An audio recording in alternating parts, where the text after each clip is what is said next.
feel feral and unclean, but the sky's alive. Coming out Saturday on Beyond the Vibe, I'm joined by a real upcoming talent, Jack Browning. Kerosene.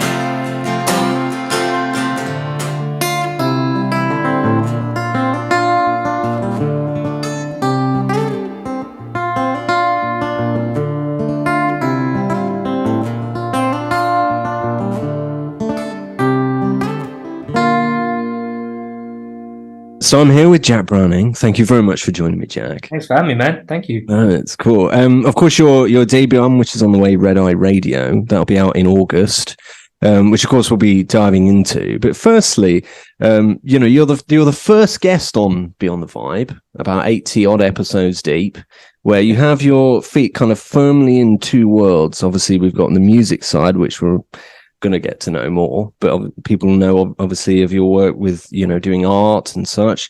I'm sure people will have seen your artwork, the portrait of Jake Smith, better known as the White Buffalo. That's it, man. Yeah. I mean, for those that are probably going to ask that question, how did that opportunity come about? Before we get into things, I still don't know, man. Like feet firmly in two worlds that are notorious for not paying great as well. Yeah. But yeah, I was on tour at the time with a buddy of mine, Aaron, and I knew Jake was coming to London. This was back in 2018, so I was about 20. And I was in the bus, and I just fired off like this Hail Mary email to his like his contact or whatever. I just said, I'm thinking of working on this self-portrait. Would Jake be interested in seeing it when it's done? And so I did it, and he got back to me, like his team got back to me and said, yeah, Jake would love to, like catch you backstage. I think it was it wasn't Shepherd's Bush, but I'll get to that in a minute. And so I went along, and I had like this canvas, sort of like A3, hiked from sort of Essex on the tube right to West London to Shepherd's Bush Empire, go up to the stage door, I knock, and it's about 4 PM, so dead on time. I say, yeah, I'm here to see Jake. And she was like, oh, is he in one of the bands? I was like, yeah, he's sort of headlining. He goes, he's in the Oasis tribute band, is he? And suddenly I'm like, no, it's the White Buffalo. She goes, no, we've got like a Britpop night tonight. Went into my phone, totally realised that it was Kentish Town and not Shepherd's Bush. Brilliant. Yeah, so hiked it back, completely missed the time I was meant to sort of meet Jake and hand over the painting.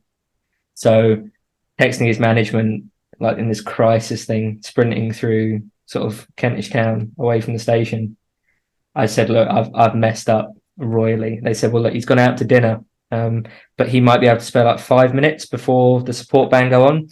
But he's quite strict in how he warms up for his show. He does a lot of kind of like warming up vocally and physically as well. So that's really all we can give you. So I'm standing in the venue with this like portrait of Jake. It's the most tragic thing in the world.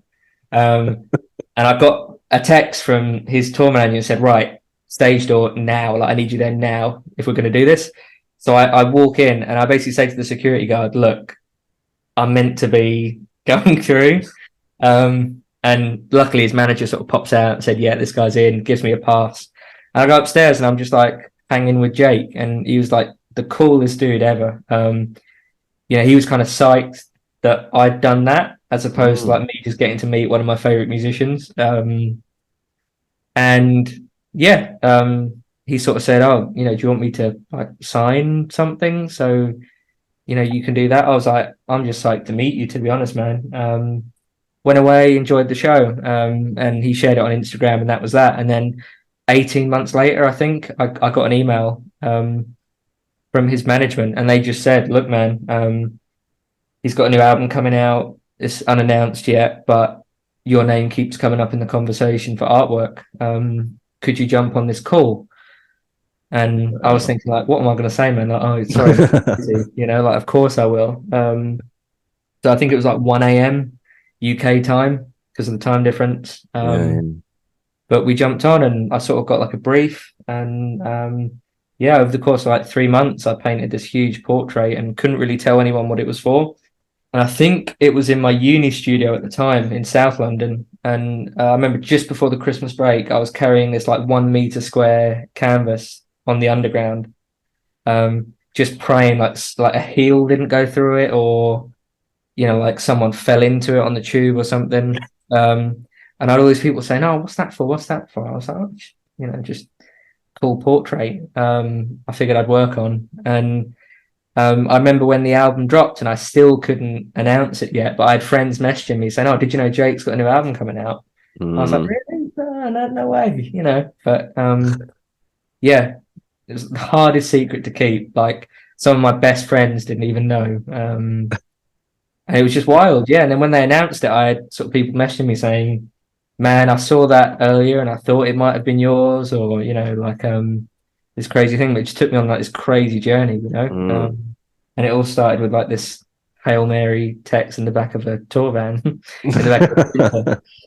I think that's it. You got to take a chance sometimes. But I mean, it must be a crazy thing. I mean, obviously, it's not just one of your favorite musicians, but it's also, the weight that carries. I mean, that would have been on, like, people would have been presenting that on like prime time American television, and Yeah, it's like your work's being shown to millions of people. yeah, it's nuts, man, and like the pressure was pretty high. I mean, especially because they gave me a lot of freedom with it. Mm. If I remember rightly, the brief was it's an album that's pretty melancholic for the first half. It's about the sea. The second half's a little bit hopeful. That was kind of like it. Away you go. Yeah, and like that picture we used for it, the reference was actually just a selfie that Jake took in his kitchen. Like I texted him, and he obviously just woken up. It was like the time difference, and he was like making coffee. I said, "Can you send me a quick selfie, please, man?" And that was what I based the whole image on. And yeah, it's just crazy, like seeing it in record stores and like Mm. seeing, like the late night host and stuff, like holding it up Yeah. and everything. And like I'm massively into like my country and stuff. And Shooter Jennings produced it, and so like seeing my name sort of under his in the gatefold was just nuts. It's crazy. I mean, I imagine that's opened doors now, isn't it, to other ventures? Yeah, for sure, man. Like, yeah, I wasn't really expecting that response. And obviously you kind of see people in the business, and you kind of think they're going to look at it very logically and very kind of to the point. But even like just to get a message from his manager, who's this really, really Mm. great dude, who said like he couldn't imagine the album without that artwork attached to it Mm. now. That meant a lot. And yeah, just some of the cool things, like whenever Jake comes through town, I always pretty much go and say hi, Mm. and like we get to hang out and catch up and that, which is like just still pretty surreal. It's kind of become, at least recently, like one of his main things that he uses. I mean, it's still, if I go on the merch page for the White Buffalo, that's still the big cover image. Yeah, I mean, I remember in the run up to like the promo, so I think it came out April 2020, and it was just as everything started closing down in March. The label like animated it, Mm. and it was this crazy thing to see, like people just playing around with my artwork and using that. And they were kind enough to send me some stuff as well, so it was just really surreal to kind of actually be holding it. And my old man still goes into HMV and moves it to the front and stuff, Yeah. like, and then like takes a selfie as if I don't believe he's going to do it. So yeah, it's pretty nuts. But yeah, like really grateful, because I was just this kind of 20-year-old dude, kind of barely making a living with art at the time, and just the fact sort of they asked me to do it was super cool. Mm. Of course, going into music now, was playing and being a musician your first love, or was it art that was the thing? So I mean, I was always kind of like drawing and stuff as a kid, and I was always really inspired by like visual medium, like Mm. so film and art and everything. But yeah, I think music, like I was kind of late to the party with music. I think I was like 13. Mm. And a lot of my friends, they'd already been playing years, and I picked up the guitar. I think it was like the third try. I stuck with it.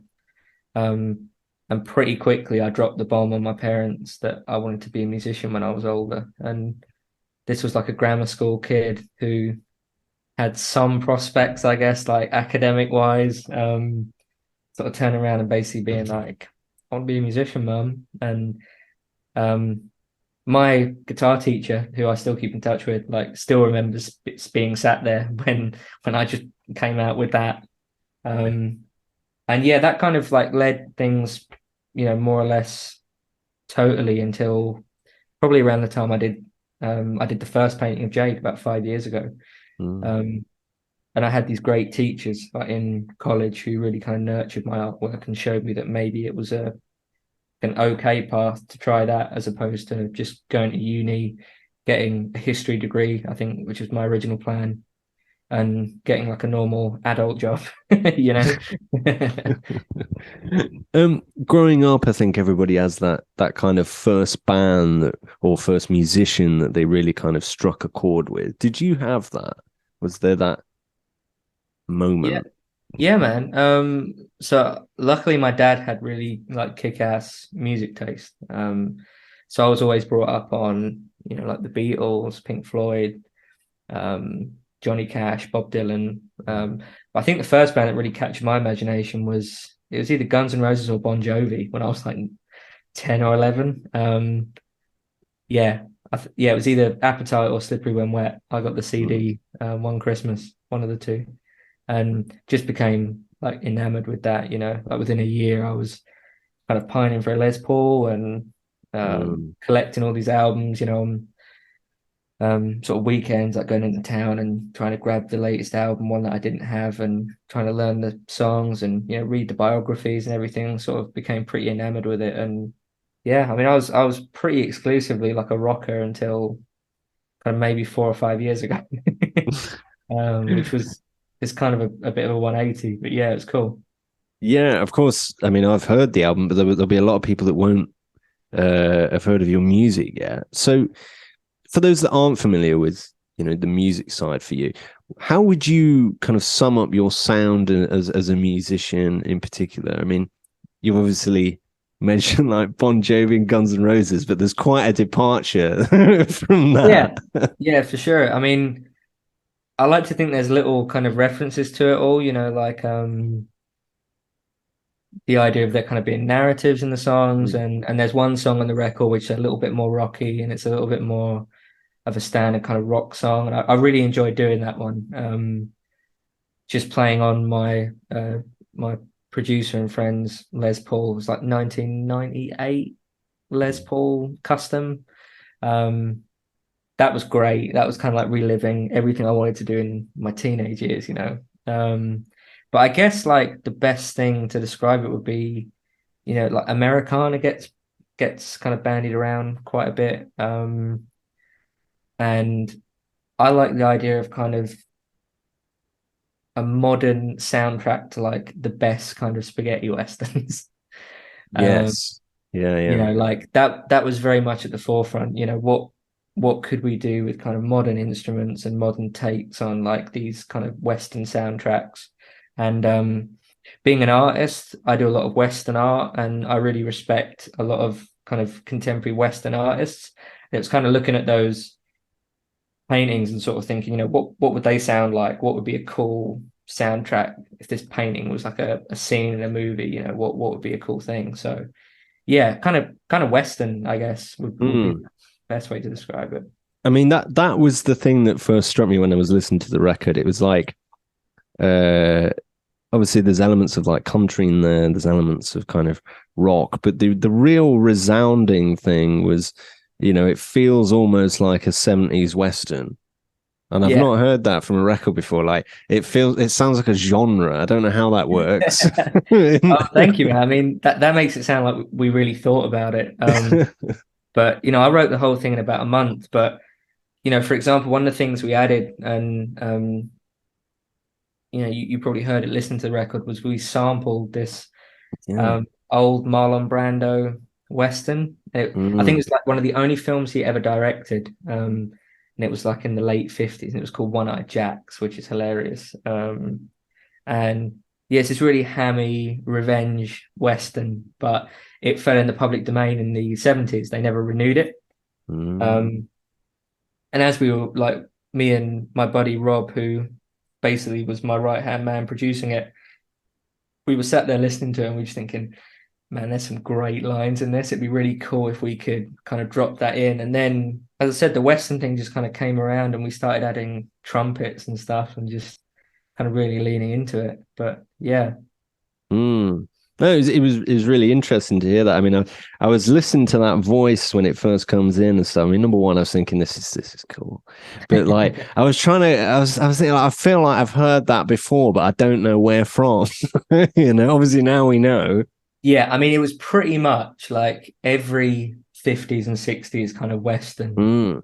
It follows the exact same narrative. He's in a like a posse. The posse betray him. Mm. Spends the rest of the movie getting revenge, with like a couple of plucky sidekicks. But there was just some really great lines, and Mm.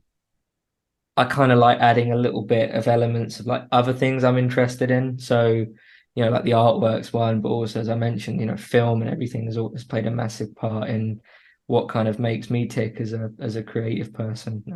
So it was awesome to add those in, and I'm looking forward to people trying to find out, like what part of the film it's from, or what is Mm. it, what are they sort of saying? Because some of it's like kind of buried under the music, but it was a lot of fun.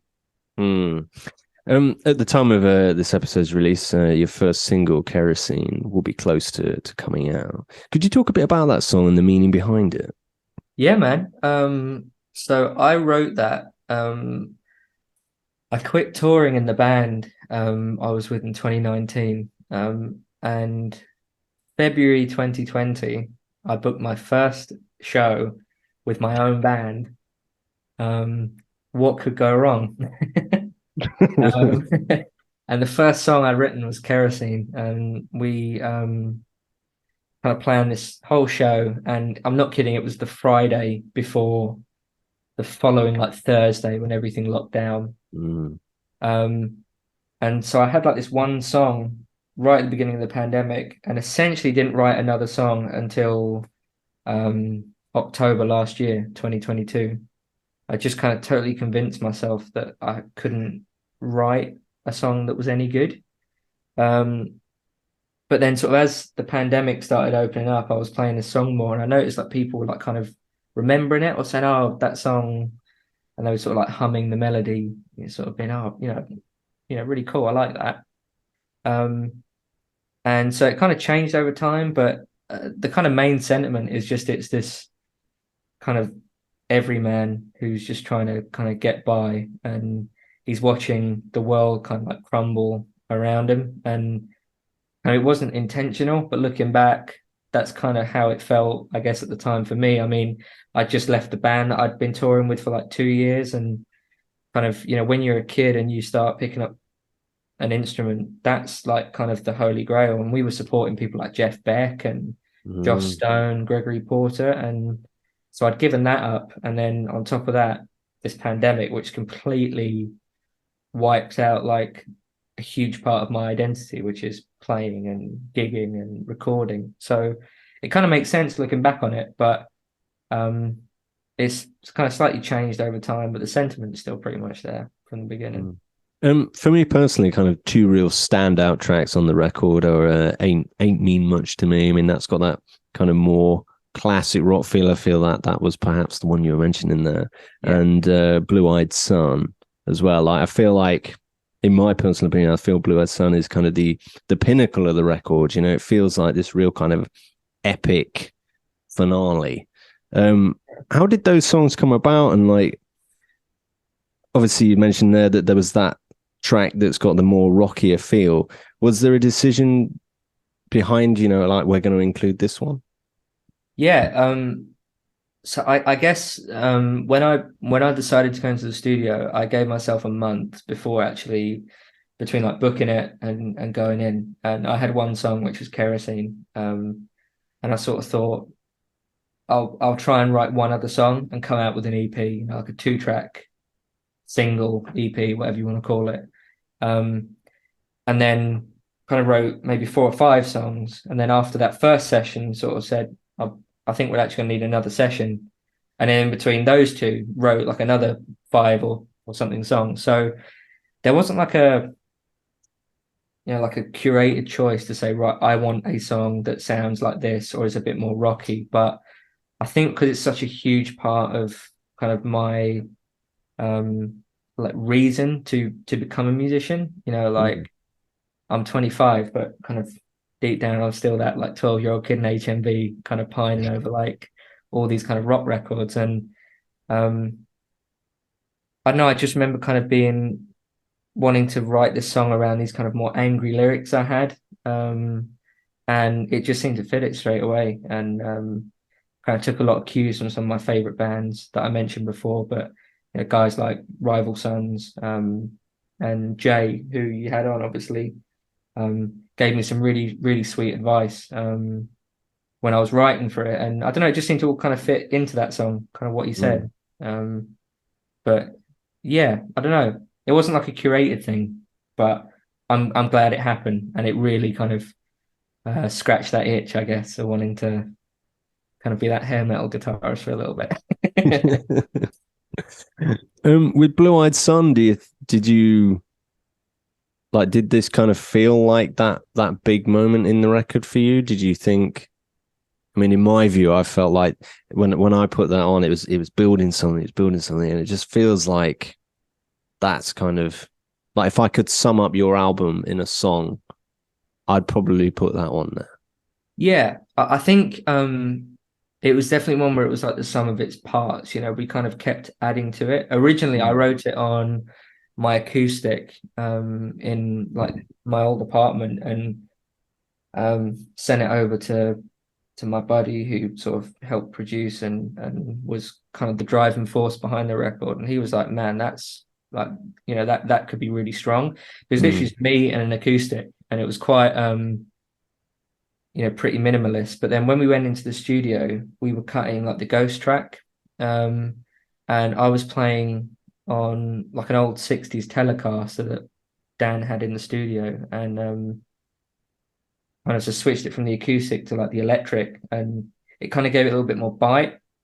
And then when we were kind of coming to dismantling the Ghost track and actually laying down proper tracks, I sort of said to Rick, the crazy good drummer who's all over the record, like, could we add some percussion? And then sort of saying, oh, could we try this? And he'd come into the room and be like, I think I might go and add this. And next thing you know, there's like my buddy Troy Redfern, like, he's on it. And then we added like the sample. It just kind of like snowballed into this.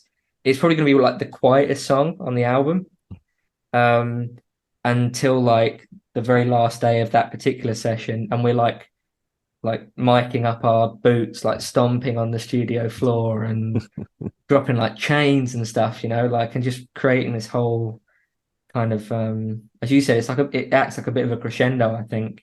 And I think we always knew, like, once we had established like at least like the skeleton of the track, that it was kind of going to be the finishing point of the album, kind of something to build to. Do you think, I mean, obviously you mentioned there in the past that you've been out with other bands and doing other things there. Is there a different feel? Now it's kind of all on you. It's like you are the guy now. Terrifying. Is it scary? Yeah. It's terrifying, man. Yeah. I'm not like a natural singer in any way. I still hate my voice, to the point where I couldn't listen to a lot of the playbacks in the studio. Like, I had to sort of be like, my Mrs. Anne was in the control room as well, and I just say, look, I'm gonna go. Can you just tell me if it's any good or if I need to redo it, and so it's still super scary for me, and it's super, like, it puts me in this really vulnerable position where, even though, don't get me wrong, like, the feedback's been amazing, I just have people like Jay and stuff like that, sending me advice and chatting to me about it and stuff. It is nuts, but I'm still that kind of guy that is a guitarist rather than a singer, Mm. and it's still not quite kicked in that I now have to be like front man as well as like logistically just the guy that drives it, you know. Mm. But yeah, I couldn't have done it without like this core team of people that kind of kicked me up the arse when I wasn't sort of doing what I should have been doing, you know? Yeah, yeah. I mean, you wouldn't believe how many kind of singers start off as the guitarist, or they go, "Oh, we'll just fill in for a little while," and they become kind of the singer for like the next 20 years. Yeah. My It's, favorite's Joe Walsh. That is my favorite yeah. story. Just what was it? Their singer quit like on the drive to Detroit to play a gig. And Joe was like, "Oh, I guess we'll have to jam some stuff and I'll sing on it." And he did okay out of it. So This is it. I mean, there's so many. I mean, I've had Ricky Warwick in yeah, the I love past. Ricky's music. Yeah. Yeah, I mean, when I spoke with him a few years ago, he was like, "Yeah, I just started off as a guitarist," and we were like, "I'll just be a temp," and that's how it just began. So Yeah. there's so many, you wouldn't believe it. I mean, it became for a while a bit of a common theme of these reluctant singers. Really? So it feels that there's two types of singers. I think. I mean, there's even recently Cormac Neeson from The Answer. Yeah. Uh, I was stunned to hear that he was a really kind of he was like he thought he was terrible for a few years. That's Like, nuts. yeah, exactly. And like he was the guy that I think I recall him saying he started off as a keyboard player in the corner of the room, and he's I, just tinkering around. I do remember hearing something about that because he was very good friends with Aaron, who I played with. Mm. And I do remember something about that where he was like the reluctant keys player as far back Yeah, and on this is stage as like he possible. was worried about how he sounded in particular. He's very kind of conscious of his voice.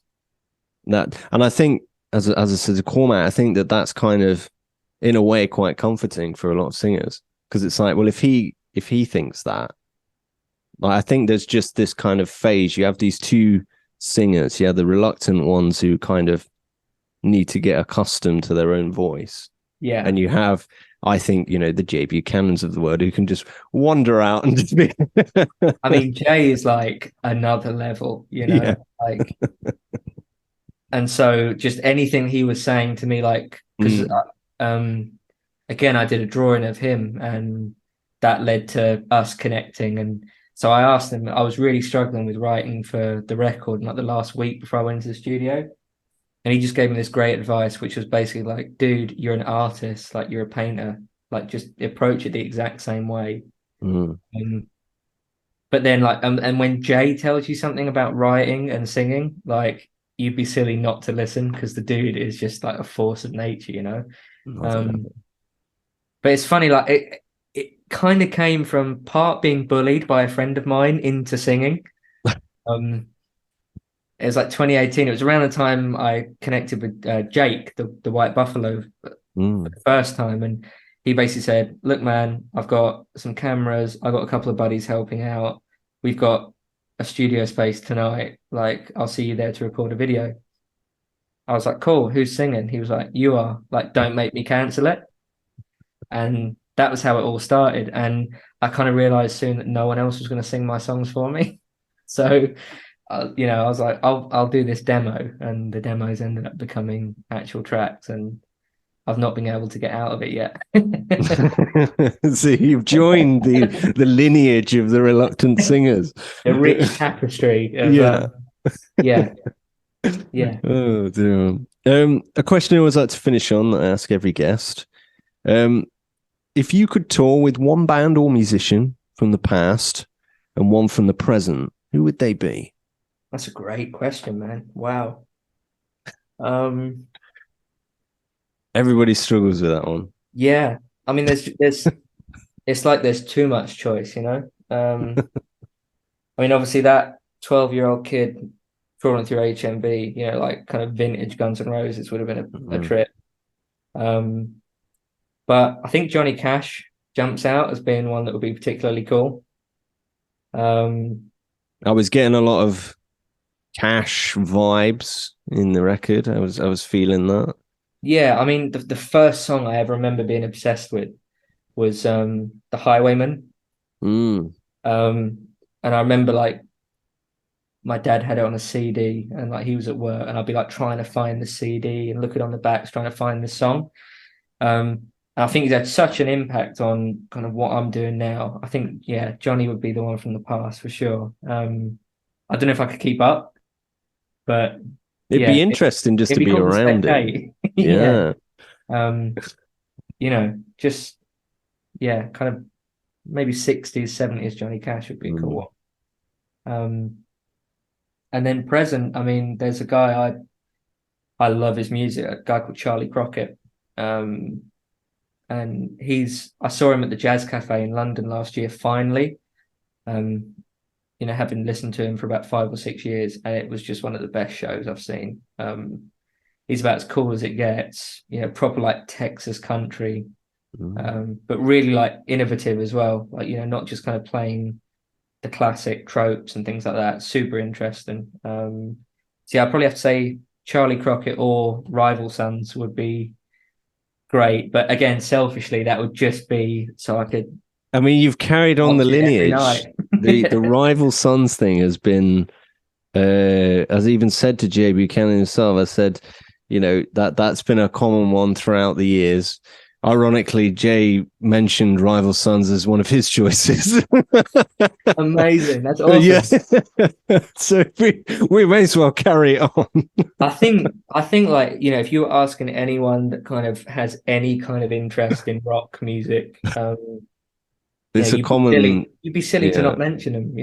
They're absolutely killing it. They're like authentic, original. There's no kind of trope or kind of sense of like costume or something like that. It's like the real deal. They really are that cool, and their songs are great. So yeah, I mean, if Jay says it himself, then who am I to disagree? I mean, he went with he went Rival Sons of 2012 Amazing. for his past. That's so good. It's funny that he says that because obviously, like 2012, I imagine they were playing some fairly small venues and stuff. But Yeah, I don't know. I think some styles of music really suit that. yeah. I mean, it's interesting. I mean, obviously, you mentioned Johnny Cash there, and I think that I don't think he'd work in an arena. No, I can't. You know what I mean? Like, I've seen clips of some of his mm, later shows, like just before he passed, and he's playing like festivals and stuff. mm, It always kind of struck me as kind of being a little bit out of place. But then I yeah. don't know. I can't. I wonder if Rival Sons would ever play a prison. You know? Uh, I mean, who that's knows? true. Yeah. Who knows? Yeah. Yeah, I think. I mean, for me, Johnny Cash was the guy that kind of made that whole country thing cool. For sure. Yeah. Sort of Like, like got rid of the rhinestone suits and yeah, a like, bit more gritty.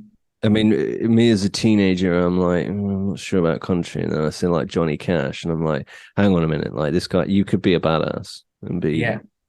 a country singer. Yeah, man. And it's same for, guys like kind of, Muddy Waters and Mm. John Lee Hooker and stuff like they were like the original gangster rappers, man. They'd like Yeah. they're singing about kind of women and booze and like weed. They were just like consummate badasses Mm. on top of being like these ridiculously talented musicians with this whole like history, like behind them.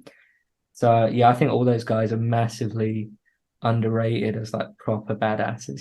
I don't think there'd be any Um, like chamomile tea in their dressing no. room. You I mean, there's a John Lee Hooker thing going on with that because I mean, not to name drop, I'll cut this bit, but don't you dare. a while back, did Canned Heat? Yeah, There's one original member left, called Fito Della Para, the drummer, and I spoke with him, and he was talking about John Lee Hooker, and he's an extraordinary bloke. Like he'll go into like the recording room and stuff, and he'll only do 2 takes. No. And he goes, apparently he says, oh, why the fuck would I do more than 2 takes? That's all I'm gonna fucking do. Like, he goes, after the first T-shirt or a tattoo. Yeah, he was like, after the first fucking 2 takes, they're all shit anyway. It's amazing. So Yeah, you know, I mean, that's a great thing to live by. I mean, I always think that is, I mean, I've heard more and more now. I mean, a lot of musicians, they're going back towards, recording on tape and that kind of old school approach. Yeah, And ours was an analog desk as well.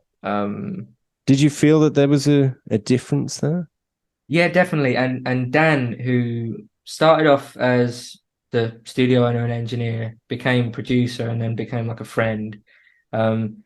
Just like so experimental. But just had like this, like when someone just has that instinct, to say, if we do it like this, this, and this, we'll get this kind of effect. So yeah, we were doing things like recording in like the cab cupboard, like in the studio, and I was just like climbing up onto like this shelf and sitting on this shelf, like on a cab, just kind of like with this mic set up.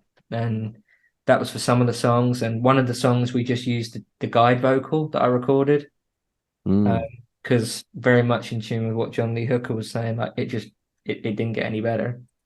And it was just, like a ton of experimentation, and it just added like some real charm and character to it, I think. And I've recorded like digitally, and it's fine. It's cool. It does the job, but I really think there's like a bit of charm to recording for sure. No, I agree. I mean, that's another thing that's becoming a common occurrence. I mean, I spoke with Troy a while back, and Jared James Nichols, and all these kind of young upcoming musicians, Jack Broadbent. Amazing, man. Yeah, me and Jack connected a couple of months ago. He's a really nice dude. Oh, he's a cool guy. But I mean, they've all spoke about doing to tape, and it's and that kind of old analog approach. And it's there's something. I mean, as I've said in the past, I feel that the perfection is in the imperfections.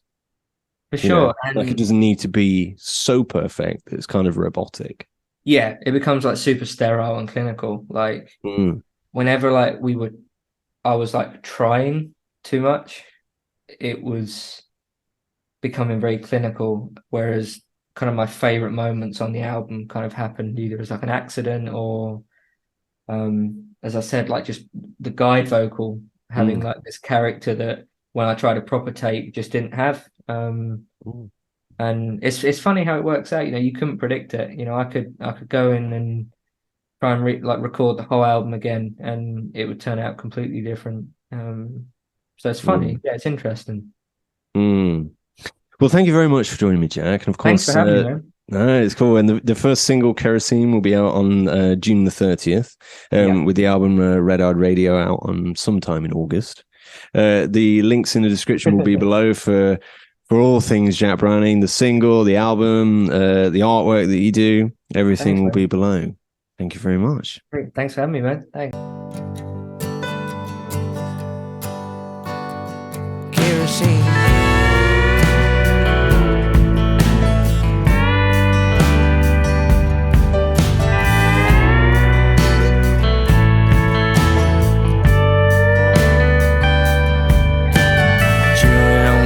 Scrape the coffee at the lid, I'll go and make a drink.